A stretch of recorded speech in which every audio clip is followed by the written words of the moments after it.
on advanced civil engineering techniques. Before starting the session, I would like to request you to mute yourself, please, and drop your queries in the chat box. Okay, all your queries will be addressed at the end of the session. Okay, so for the first session, we have with us Dr. Santosh Pingle as the expert speaker. I'm glad to introduce him to all of you. Dr. Santosh Pingle is working as a scientist, Hydrological Investigation Division in National Institute of Hydrology, Roorkee. He is a PhD from IIT Roorkee and has total experience of around 9 years in teaching and research. He has worked in pretty good projects under government. Okay, before India, he was there as an assistant professor in Ethiopia, and he has published and authored many papers in international journal of repute, national and international conferences, book chapters, bulletins. Okay, and his research interests basically include climate change, hydrological modeling, groundwater modeling, watershed management, remote sensing, and GIS. Today, he will deliver a talk on role of geospatial techniques for sustainable water resources and natural disaster management in view of COVID-19.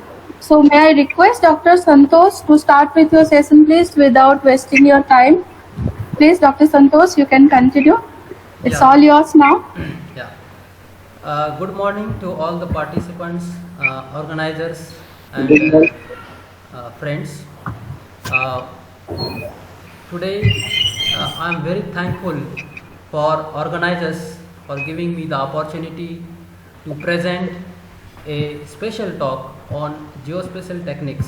So it was a request from organizer. So in view of now everybody is saying the outbreak of coronavirus, so I thought of including the coronavirus and to include to our discipline. So as I got information from the organizer that the participants are from the different backgrounds, there are some research scholars, faculties, and bachelor students. So it is very important in view of this all over the world we are seeing the outbreak of coronavirus, and everybody is everything is stopped, or you can say halt for the time being, not permanent. And in this current situation everybody is in house lock. So for the researchers, for the students, for the faculties, this is the medium through which we can enrich our knowledge, our actions, and we can spend a quality time in house. So this is my intention, and then to visualize the problem related to our field. Especially we are all from water related field. Some may be hydrologists, some may be water resource engineers, some may be environmentalists. So everybody's expertise is there, and for this coronavirus we have to see how our specialization can be useful for our society to address the issues related with the water related areas. So in view of this, so I have made two presentations, you can say, so that we can build the capacity of the participants, as well as maybe some good researchers will also come from the participant in the future. So like I know there are some students from BTech, some from masters and PhD and faculties, so they need some exposure on the burning topics of research. So I thought it will be good to include the current topics as well as the basic things related with the geospatial techniques. So basically now I will just share my presentation and I will present the topic.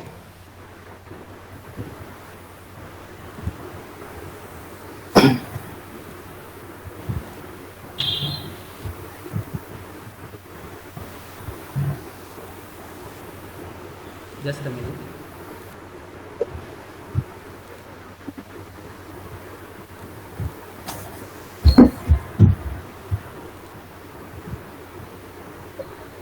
So here is my presentation.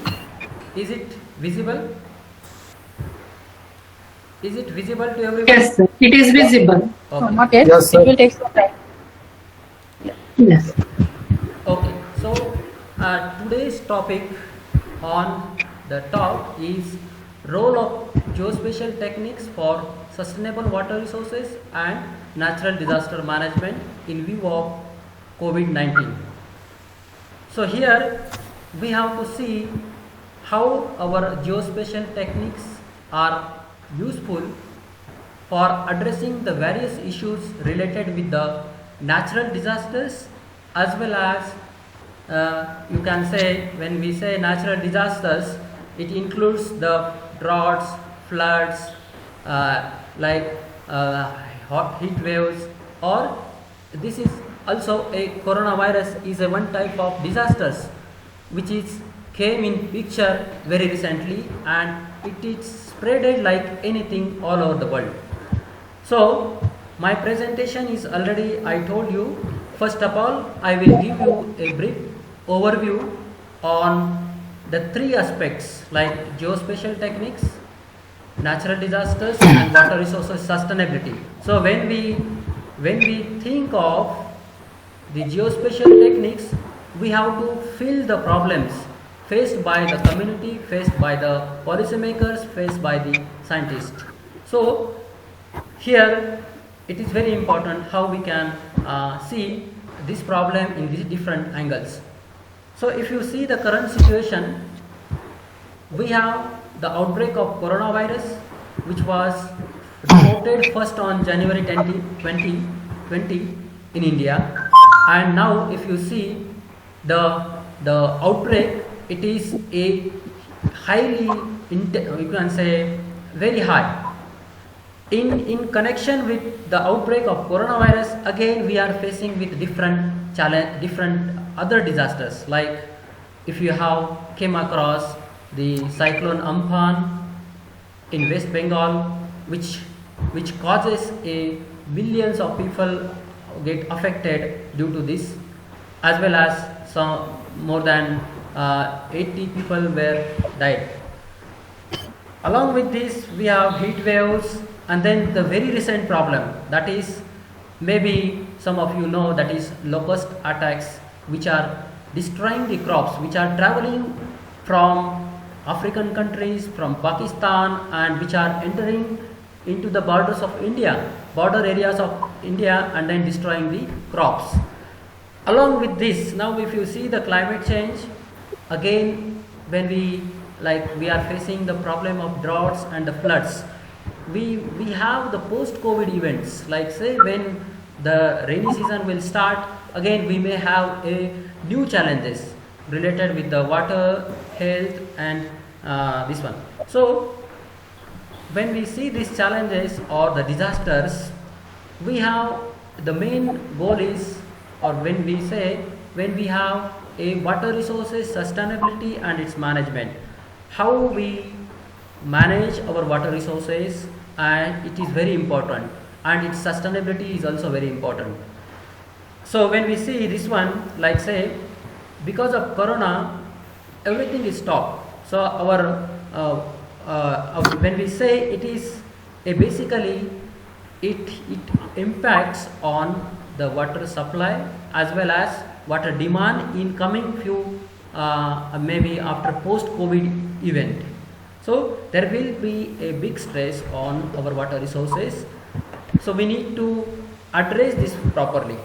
So here, in addition to these natural disasters, and we need to have to see the water resources in its management, how the geospatial techniques will play an important role.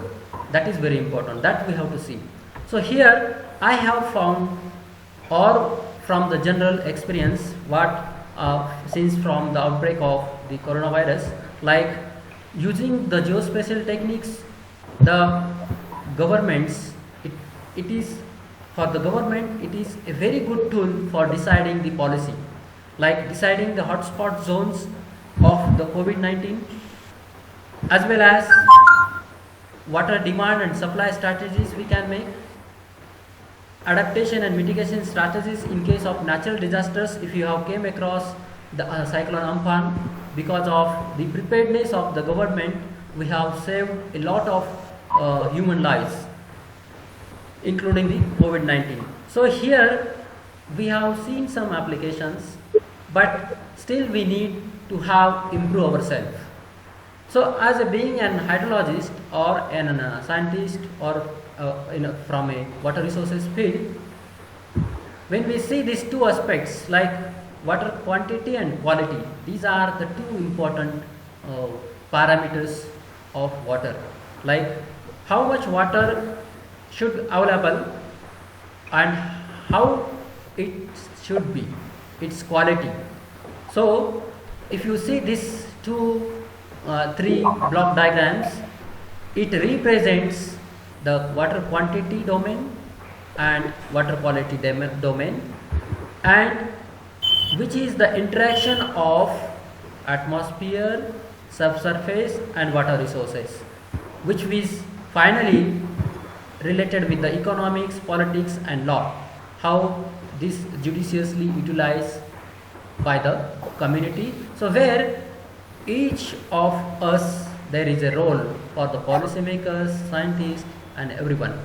So in case of the current pandemic situation, the water quality will be a very big issue after the COVID-19, especially in this is, if you see the problem of COVID-19, it is basically focused or centered on the urban areas. So the water quality related issues will be there, as well as you all know, our water resources are not increasing and it is not constant, it is day by day it is reducing. So we need to see how the water resources can be utilized properly, sustainably, as well as with a good quality. So here I have some points, okay, related with being a scientist. We need to see some challenges. We need to find out some research areas or the areas where we can focus on. So when we see all this pandemic event, water is an essential service, which is very basic need of everyone's.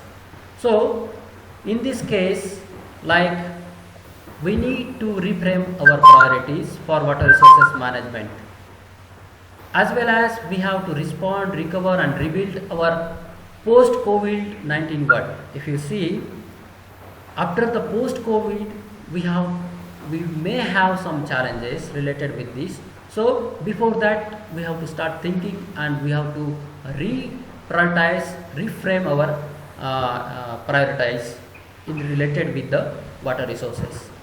So how important water is in addressing the health, food, transport and environment, economical crisis, this is very important. So water is a very important role is playing in all these sectors. So here in this pandemic event, we need to see the risk of like the services which are provided by the different stakeholders. We need to maintain the suitable quality of water. Okay, so as I mentioned you, the COVID crisis is an urban crisis, especially all over the world. It is mainly centered related with the urban areas.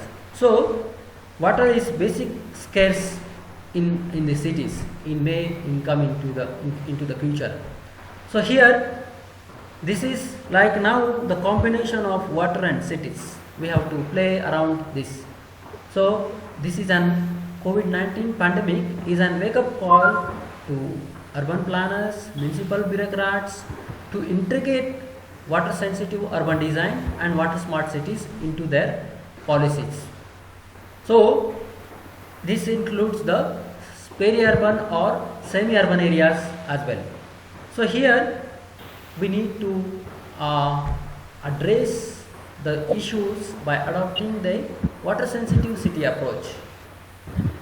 We need to have, along with this, we have to see also the irrigation to the agricultural field. Without disturbing the agricultural cycle, we have to meet the demands of different domestic needs.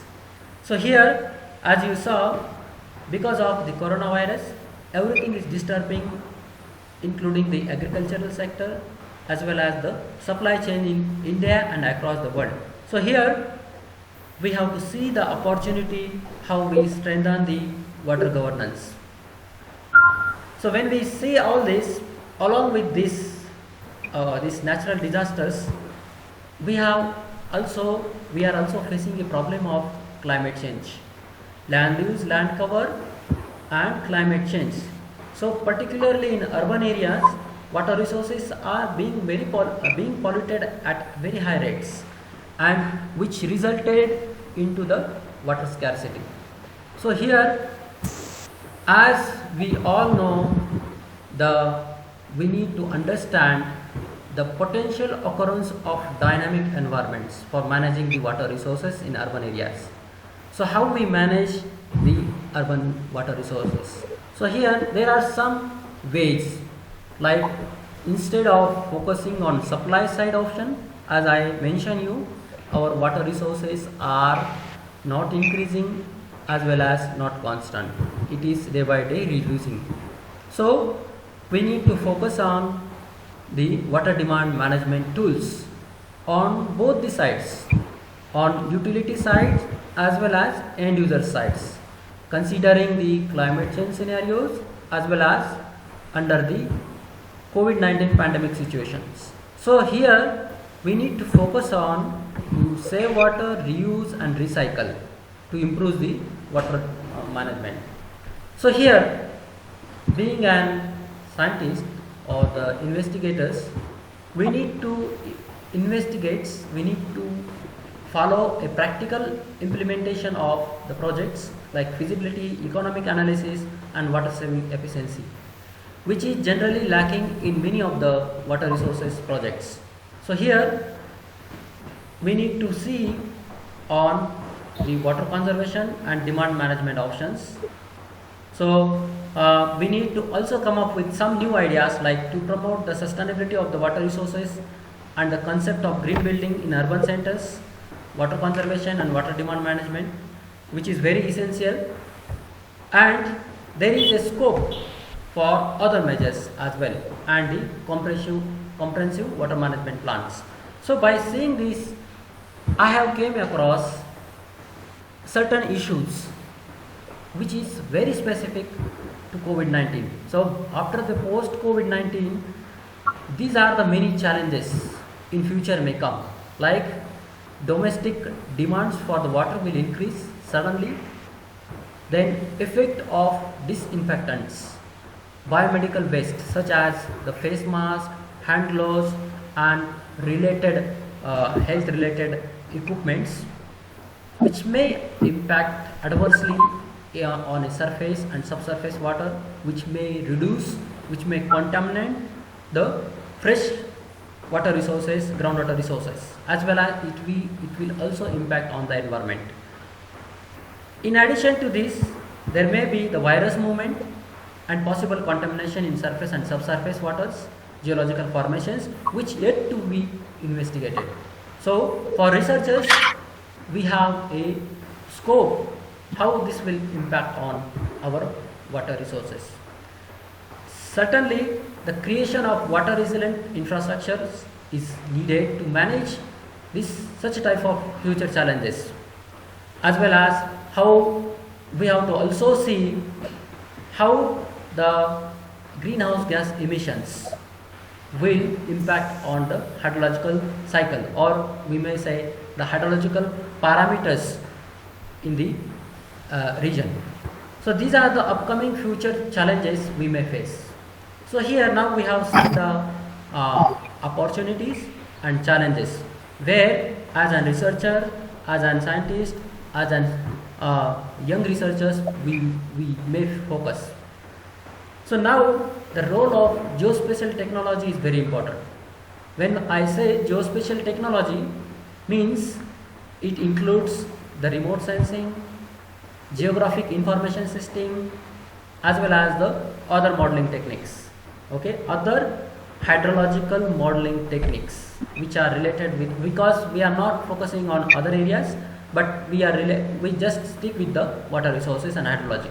So geospatial technology, as everybody knows or everybody is feeling the impact of geospatial techniques globally, it is a very powerful and effective tool in detecting the effects of one or more elements on land use, land cover, urban development, rainfall runoff, modeling, climate change, as well as in current scenario we have seen the deciding the different areas related with the COVID-19, that is called hotspot zones, orange zone, red zone. So this we will see in the coming slides. So here not only the offline or standalone software like geospatial techniques, now along with this we are familiar with now the web GIS. Okay, web GIS or mobile based applications of geospatial techniques. So this is just an overview. Now maybe most of the faculty and staffs and students know about the ArcGIS. This is just an example. I am just sharing with you how the geospatial tool, like there are many geospatial tools, but like including the ArcGIS, ERDAS and ELVIS, there are so many, but I am just showing you the example how these tools can be very useful for addressing this type of COVID-19 pandemic events. So now we have geospatial tools.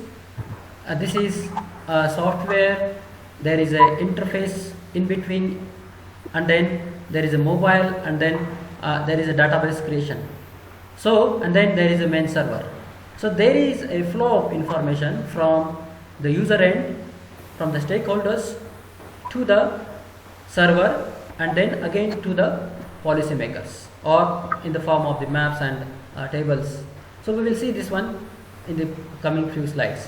So here this is a traditional way of doing the work we used to do using the ArcGIS or other softwares.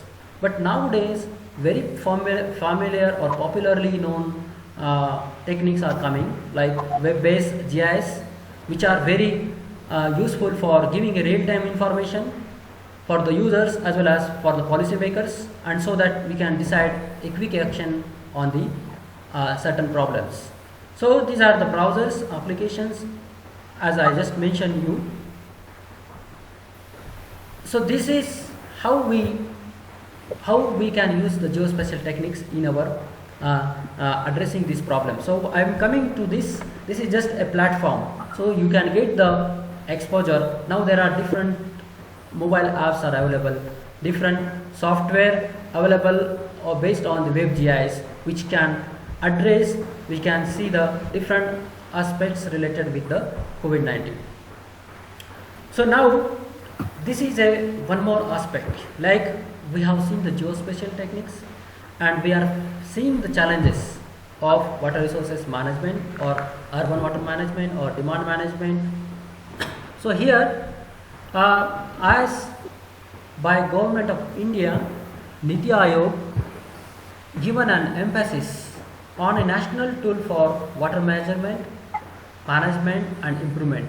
This is, they come up with one index, like we need to have to come up with one index that is called as Composite Water Management Index, which can consider or which should be based on the baseline benchmark, progress on water issues, and can be useful for identifying the areas of deeper engagement and the investment. Okay, so there should be database decision which can be a very or which can be act as a critical lever for efficient water management in India. So there is a need on developing such a type of index composite water management index, considering the different issues of water. It may be related with the different scales, maybe basin scale, watershed scale, or large river basins, starting from the micro watershed to the large basin river scale. So we have to develop such index which can be very useful in such a type of situation. So here I am just coming up with use of some geospatial techniques which are recently developed, very fast, and which are very popular and which are very useful in addressing the COVID-19. So here, like if you see the scenario of the outbreak of the COVID-19 all over the world, it is mainly started in January, and when we say the May, it is badly affected all over the world. More than 200 countries are affected. So if you see related with the Indian country scenario, it is very bad in vastly affected in India as well. So there are some resources. So you can keep on watch like covid19.org, worldometers, and Government of India's website, like from the Ministry of Health. There is a regular update on this COVID-19. Similarly, there is a one mobile app like Arogya Setu app, which is also very playing a very crucial role and giving a alarming indications for the users if he comes around the COVID-19 patients. So how we see, like say, these are all the tools developed in a very short time of span. Okay, if you see again this one, like the government has identified the orange zone, red zone, and green zone. So they have used, government has used some certain inputs and identified those areas. So here, if you see, the role of geospatial technique is very important. Sometimes maybe there may be some gap may exist, still the government needs some inputs. Okay, so if you see the national scale as well as regional state level, as well as these are developed for at least for the district level. So again we need to be focused on very small scale. We need a high resolution mapping on such a type of natural disasters. It may be for the infrastructure assessment, for water resources assessment, as well as hotspot zone identification for preparing the strategies. So this is just an idea how these tools are very useful in addressing the this COVID-19 pandemic situation. So here, being a researcher, we need to always find how we can improve the accuracy. Okay, so this is a overall first part of my presentation, which will give you many clues of research, as well as you will feel what are the challenges or the problems we are facing.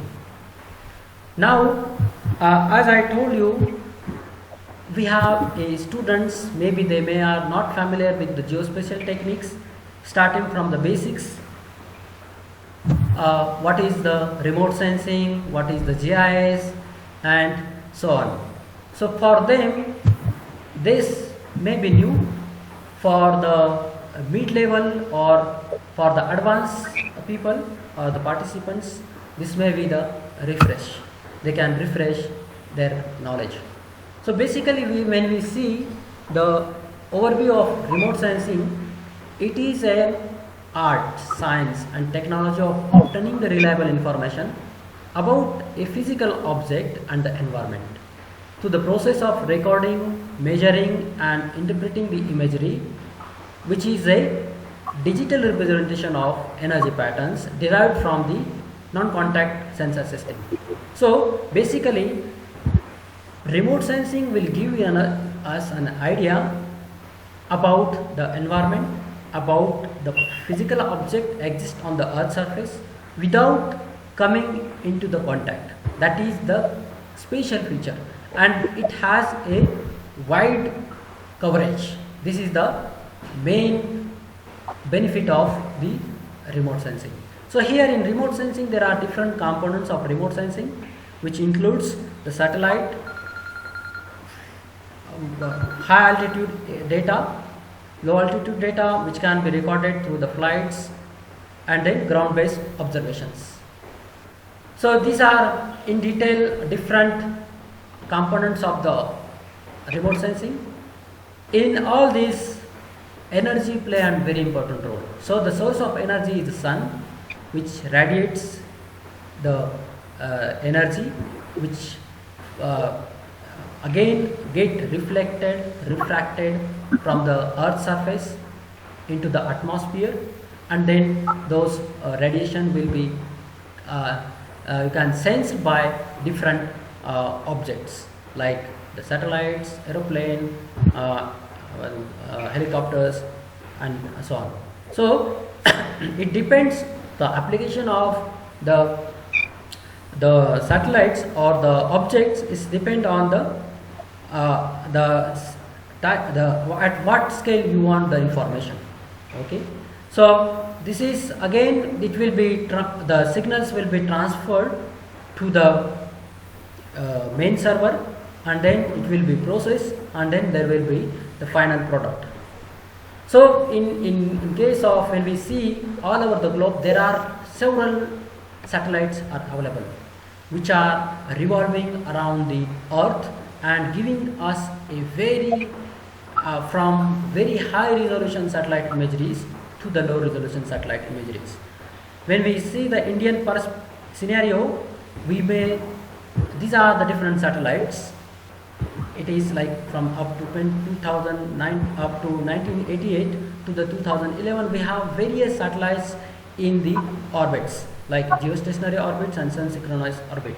So here I have just included a few. There are so many. So which resolution varies from 1 kilometer to a less than 1 kilometer. We can get the satellite imageries, and it is some satellite images are freely available, some satellite images are we need to purchase. It depends on the purpose of your application.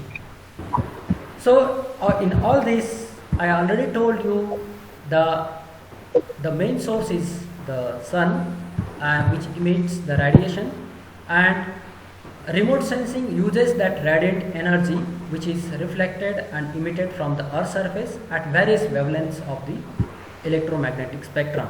So maybe being an engineer, you may know or came across with this electromagnetic spectrum, which includes the radio waves, microwaves, infrared, visible light, ultraviolet, X-rays, and gamma.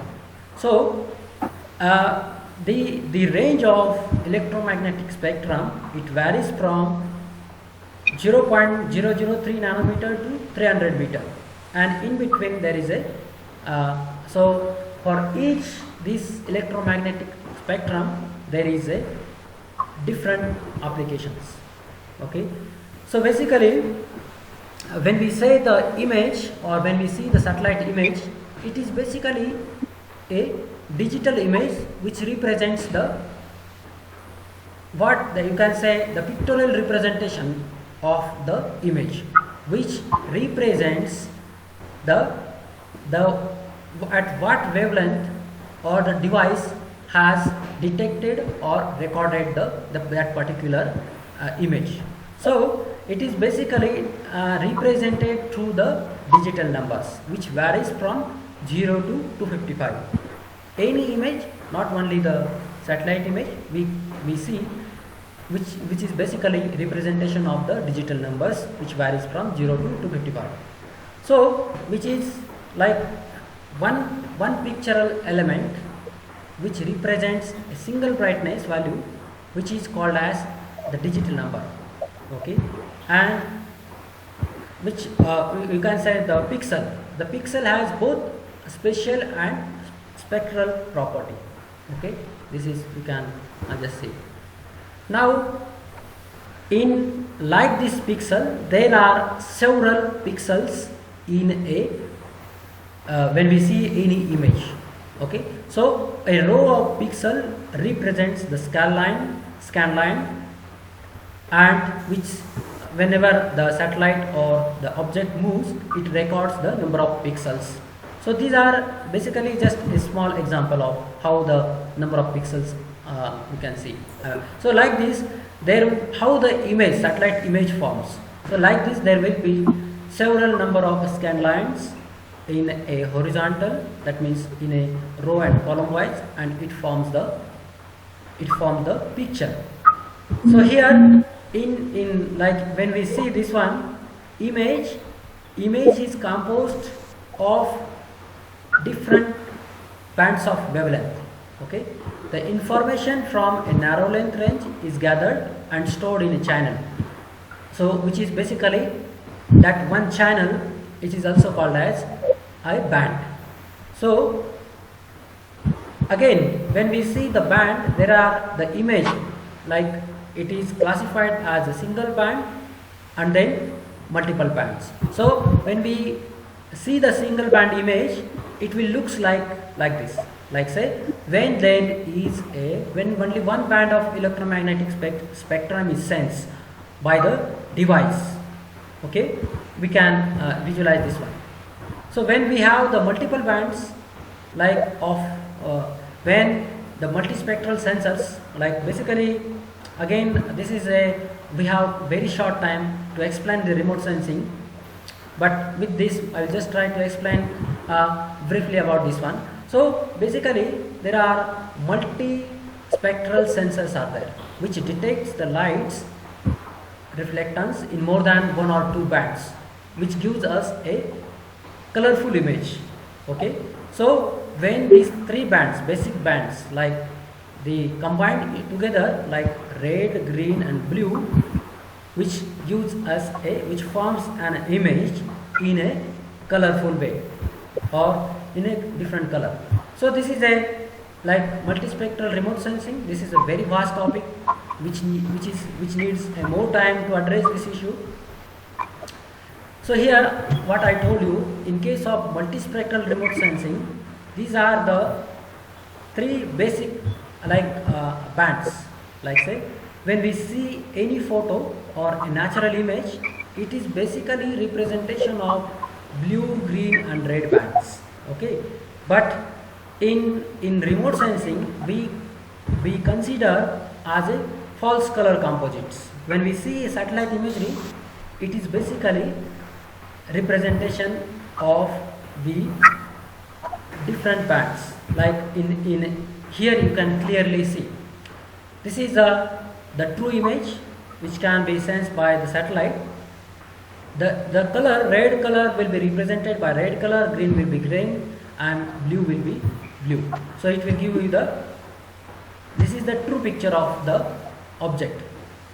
But in case of satellite, the sensors which we need to interpret, like the near infrared band, there are three bands which will, whatever the color in red color, it will be near infrared band, and the red color will represent the green, that may be like maybe some forest is there or green vegetation is there, it will be reflected in red color, and water, or you can say the actual green color in satellite imagery, it will be represented by blue.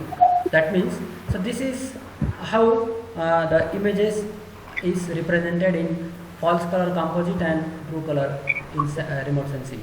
So here, how we classify the satellite image, like there are different classes of land use land cover, like agricultural, urban areas, water, then settlements. So how we classify those? Basically, all these classes have its own spectral signature. It's having a own you can say wavelength of reflection. Like say there are standardization is there for all these vegetated land areas as well as non-vegetated land areas, which is the standard which is available in the paper, which I can share later on. So for like concrete, asphalt, bare soil, gravel and shingles, and then grass, tree, sugar, like if we see the characteristics of these spectral characteristics with we match with the physical object, we can easily identify the different classes of land use. So here again next is image resolution.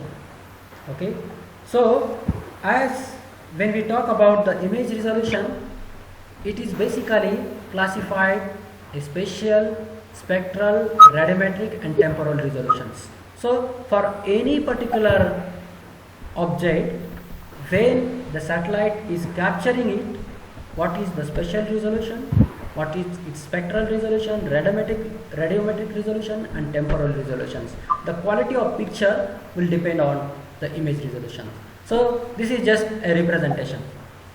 Okay, how if you have a good resolution, or it can give us a good picture. If you have very low resolution, you cannot identify the classes of the different land use land cover.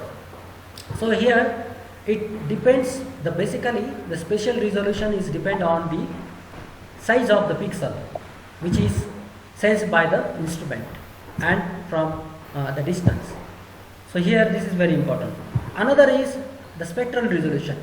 This represents the number of bands in the spectrum in which the instrument is taking the measurements. Okay, this is just briefly shown here. Then next is radiometric resolution. This is the sensitivity of small differences in the radiation of the observed object. How the object is sensitive. Okay, it can be represented like this. And then the next one is temporal resolution. So temporal resolution represents the frequency with which a satellite can revisit an area of an interest and acquire the new image. So here for each satellite there is a fixed temporal resolution. If you see the Indian satellite as well as the global satellites, you can see the revisit period of or the temporal resolution of each satellites. So means like say if you say this is the particular object, satellite is having temporal resolution of 16 days, means at every 16 days it will take a new picture, says the new picture. So now if you have any satellite picture, or when we say satellite picture, it is not basically the picture. When we talk about in terms of scientific language, we have to always say satellite imageries. Okay, so when we have the satellite imagery in hand and we need to find out the features available on the satellite images, there are again several algorithms are available. Like we can classify the satellite image by using the two important methods. One is visual image processing techniques, which is a very time consuming and the accuracy will also affect. The another one is the digital image processing technique, which is very best, which is very fast and accurate. It is again classified into two categories: supervised classification and unsupervised classification technique. So here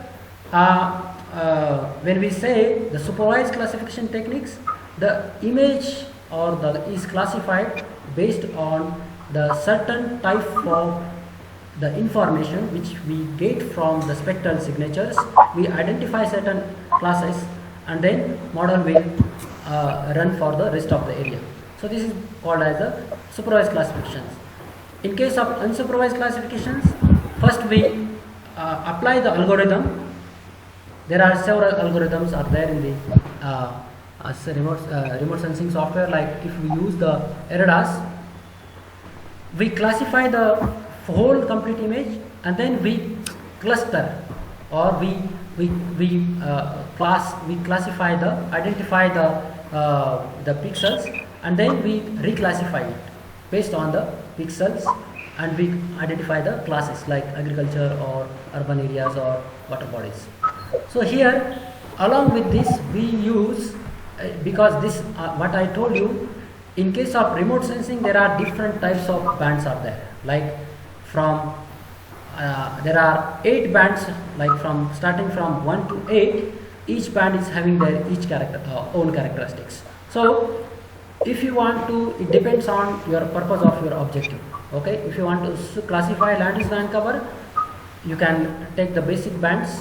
If you want to go for land surface temperature estimation, you have to use the land surface thermal band of the image, satellite image. So this is the basic of the remote sensing.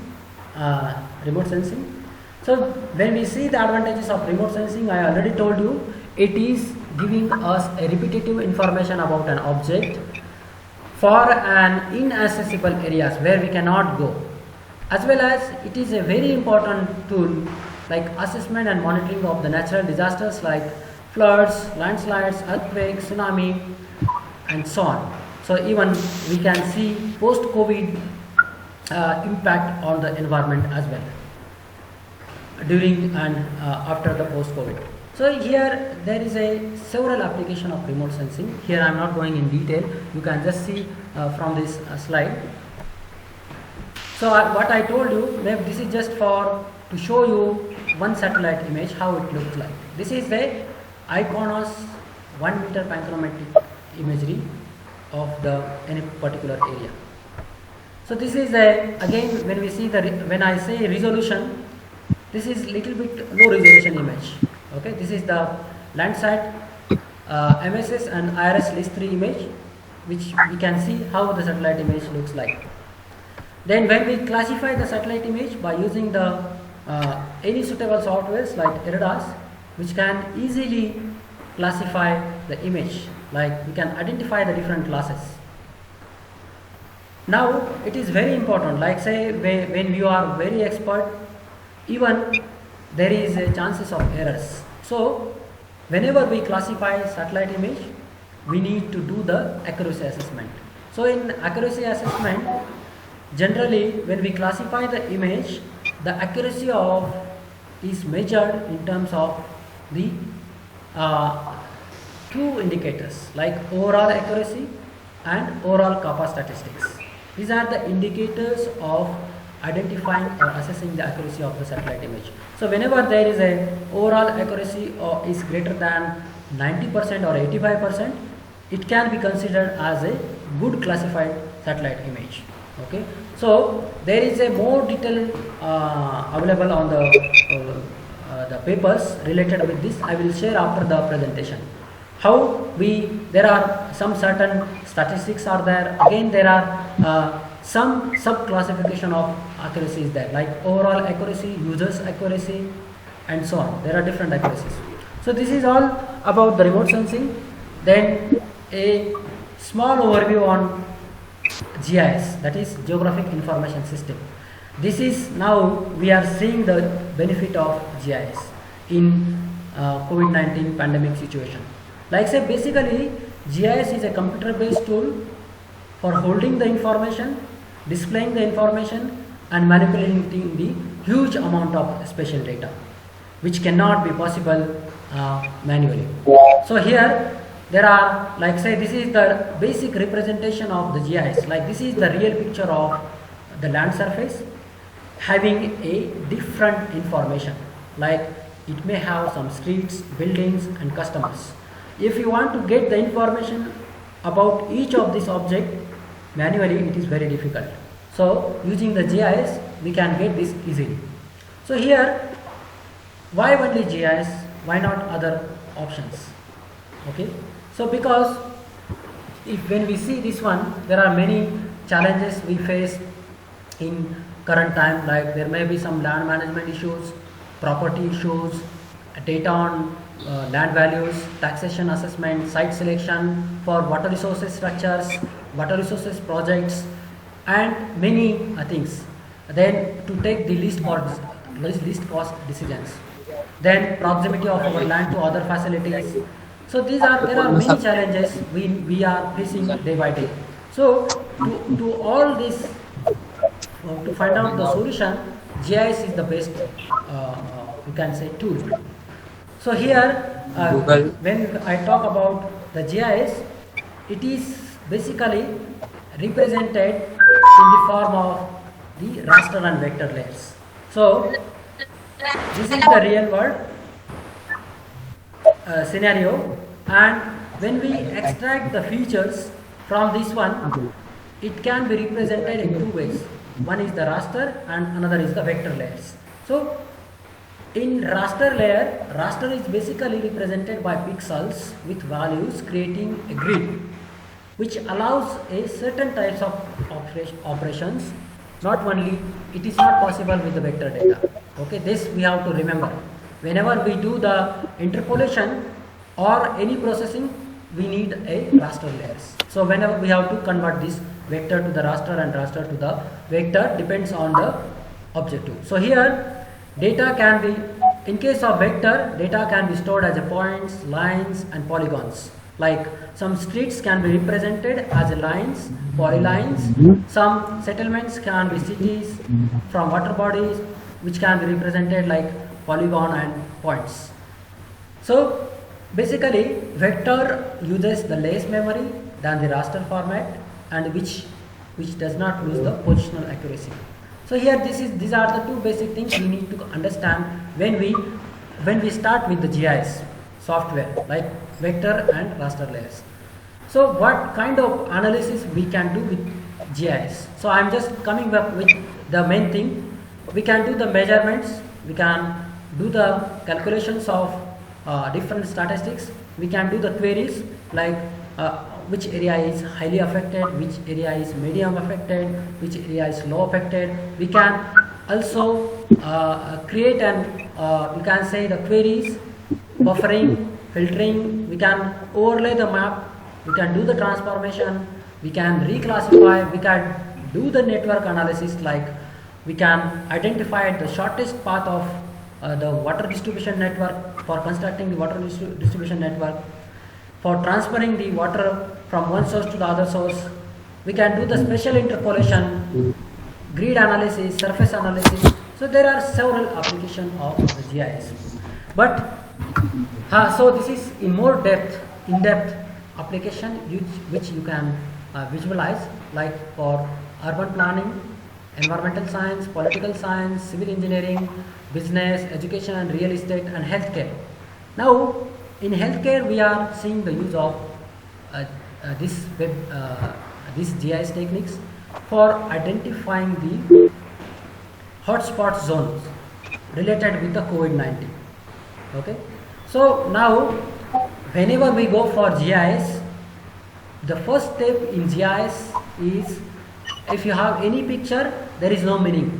Okay, any satellite image or any picture, if it should be meaningful, we need to have its georeferencing with the global database. So then only we can extract the information of each class.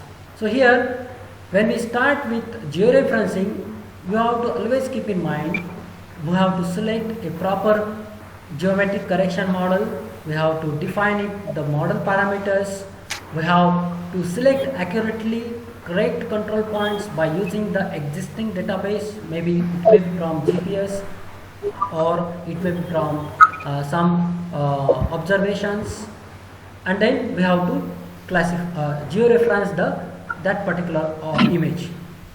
Once when you georeference, you have to keep in mind, this is just for your representation. Like we have to define the projection system, longitude and latitude, transformation of ellipsoid, datum, resampling and cell size. These are the basic things we need to focus when we do the georeferencing. So again, sometimes what happens, we have, I think everybody knows the topo sheets. Topo sheet is, it is for a specific area. For all over the world, topo sheets, almost for India, most of the regions there is a topo sheets are available, and if your area is coming more than one topo sheets, then you have to merge or you have to join the different topo sheets together so that your area can be covered in that particular topo sheets. So there is a special tool in GIS which we need to do the this we have to join these topo sheets, and then we can classify, we can do the identify the boundaries of hydrological boundaries of the watersheds, sub-watersheds, micro-watersheds and basins. So I think everybody knows how to delineate the watershed. If you don't know, then this is a topo sheet, okay, for a certain area which represents these are the contours which is having a certain interval which represents in meter, and we can delineate this one by which we can identify the boundary of the we have to follow the ridge line of the area and we can delineate the boundary. So here there are two different methods we can apply. Either we can manually delineate the boundary of the watershed, or we can use the automatic delineation of the watershed boundary. So there are different tools out there like ArcHydro, SWAT. We can automatically delineate the boundary. So we don't have the time, so otherwise I can show you how we can delineate the boundary of the watershed. We can generate the basic database like contours, DEM, aspect map, slope map, soil map, land use, land cover. This all I can show you, but for the time being you can just see how we can use this technology. So here in case of remote sensing and GIS, I already told you some of the softwares. So ERDAS, NV, ERMapper, these are the basic image processing software which we can use for the land use, land cover mapping. In addition with this, for GIS we can use the ArcGIS. This is the protected version which we need to purchase. QGIS is an open source software. LVIS is their open source software which we can use for the GIS database creation and the spatial analysis. Along with these are the basic tool, okay. But being an hydrologist or the scientist, when we come to the point of practical application, which we need to be the solution based approach. In that case, we need to apply the hydrological modeling techniques, or you can say the hydrological models for surface water, subsurface water and groundwater. So there are so many models are available, so which I am just mentioning few of them here. SWAT, I think everybody knows, soil and water assessment tool, then rainfall runoff modeling toolbox, water evaluation and planning model, then storm water management model, mod flow.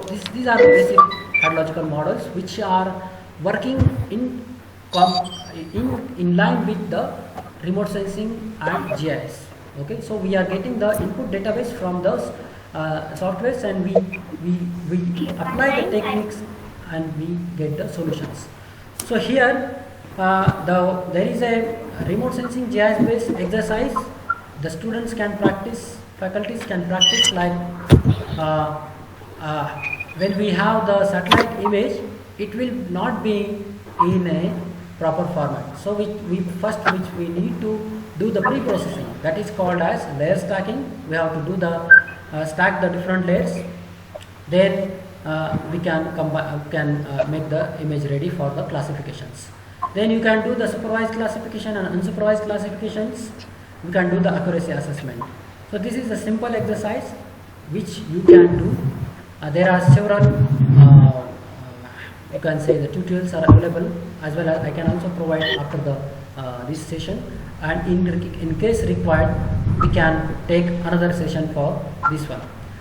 In case of GIS, like I think everybody knows ArcGIS, we can do the georeferencing and watershed delineation. We can create the GIS database, and there is one more option, like if for any type of analysis, GIS analysis, one of the basic input we need is digital elevation model.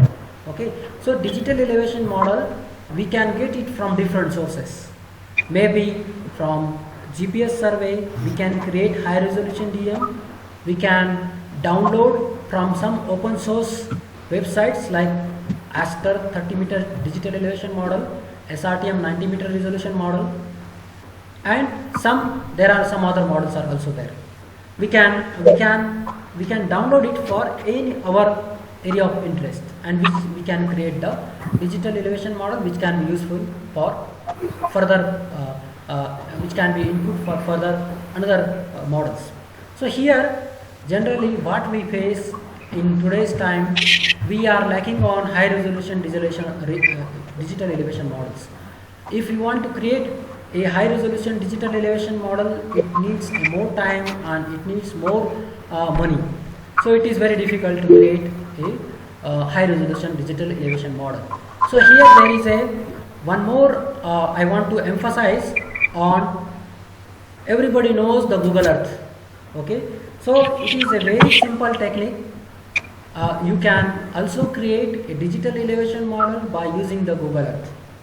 If the organizers allow, I can show you brief overview on that, how to create the digital elevation model using the Google Earth. So now just keep in mind, when you are creating a special analysis or special database for the GIS, always remember there should be, all the layers should be in one umbrella, that is called as personal geodatabase. All the layers, it should come under this. Otherwise, and then for all the layers, there should be same projection system, same properties should assign for lines, polygon features, for point features.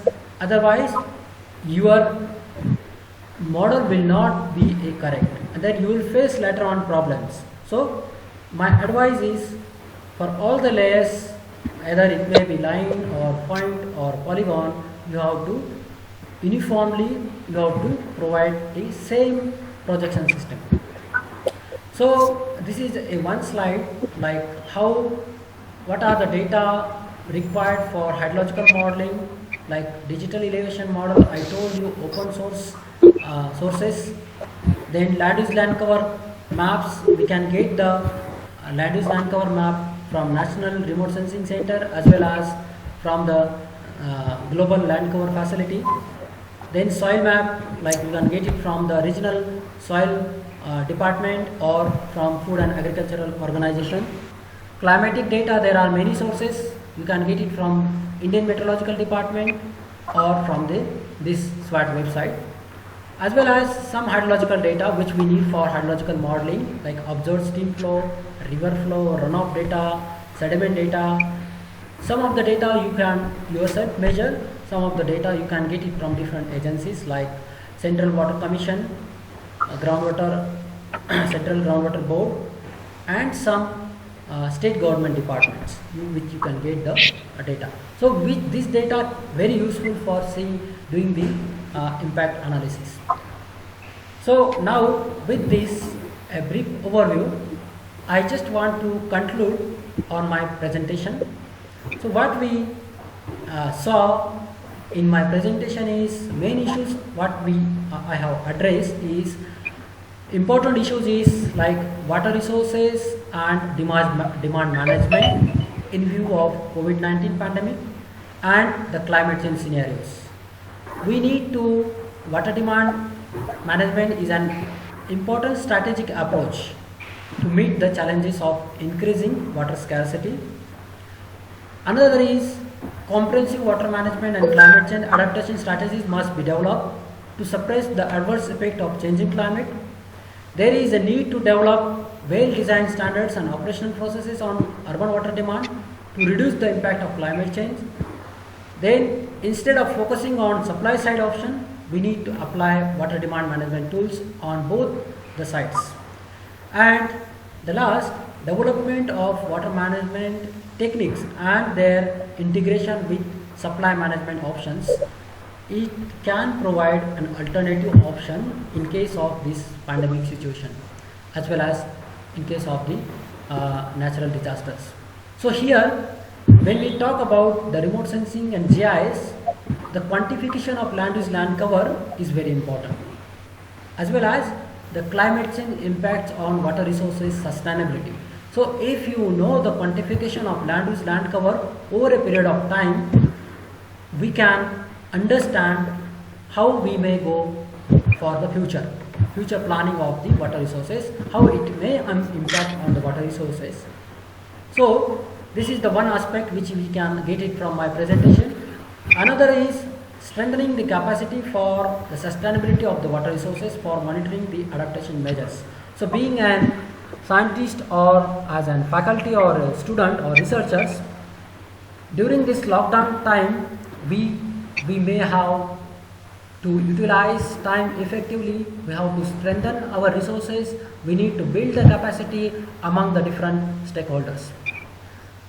And at the end, just to see, we need to explore many things on this geospatial techniques, how we can apply for solving the real life problem in case of COVID-19 situation, in case of for monitoring and evaluation. So basic purpose of this remote sensing and GIS is we can do the monitoring, we can evaluate, and then we can take the decisions for the management of our resources. It may be water resources, it may be some other resources.